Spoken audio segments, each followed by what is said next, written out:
Ang undas o araw ng mga patay ay hindi araw na kinatatakutan.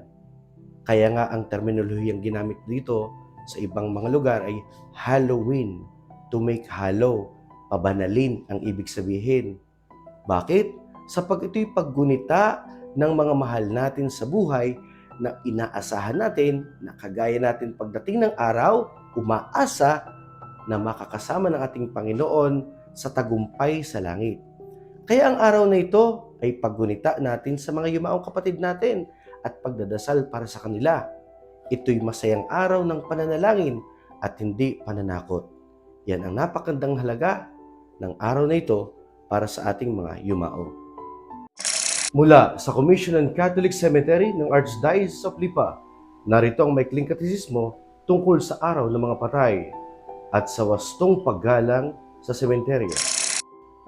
Ano ang araw ng mga patay? Ito ay araw ng pananalangin at pag-alaala para sa mga yumao nating kapatid, lalo na ang mga nasa purgatorio, upang hingin ang awa ng Diyos para sa kanila. Kailan natin ito pinagdiriwang? Pinagdiriwang natin ito tuwing 2 ng Nobyembre, kasunod ng araw ng mga banal.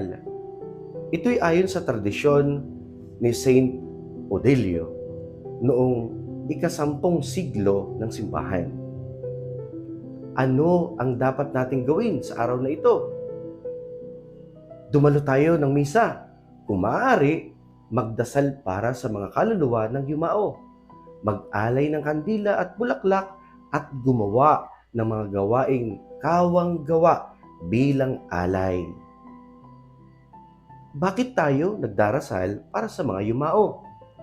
Dahil naniniwala tayo na ang panalangin ng simbahan ay nakatutulong sa paglilinis at paglalapit natin sa kanila sa Diyos o sa mga kapatid natin na yumao. Ano ang kahulugan ng pagbisita sa puntod ng isang yumao? Ito ay tanda ng pagmamahal at pag-alaala at paalaala na tayo mga manlalakbay lamang na inaasahan ang muling pagkabuhay kasama ng ating Panginoong Jesucristo. Ano naman ang dapat iwasan sa pagdiriwang? Huwag gawing handaan o kasiyahan ang sementeryo. Ito'y dakong banal. Iwasan ang labis na ingay o pag-iinom ng alak at anumang nakakaistorbo sa ibang tao na nananalangin na kasabay natin na dumadalaw sa mga kapatid natin na yumao. Ang katawan ay templo ng Espiritu Santo, kung kaya nga maiiba yung paggalang ang dapat nating ipakita para sa ating mga yumao mga kapatid mula sa unang sulat ng Apostol San Pablo sa mga taga-Korinto. Mga patakaran at paggalang sa sementeryo, meron tayong 10. Una, lahat ay inaaniyahang dumalo ng banal na misa upang ating ipagdasal ang mga kapatid natin na yumao na. Ikalawa, manahimik at magdasal. Panatilihin nating mahinahon ang kilos at boses sa bisinidad ng ating mga sementeryo. Ikatlo, magsuot tayo ng disenteng damit o kasuotan. Iwasan ang mahalay o nakaaagaw na pansin na damit. Ikaapat, panatilihin natin ang kalinisan, huwag magkalat, ayusin ang mga basurang dala, patayin ang kandilang iiwan bago umalis kung wala itong bantay.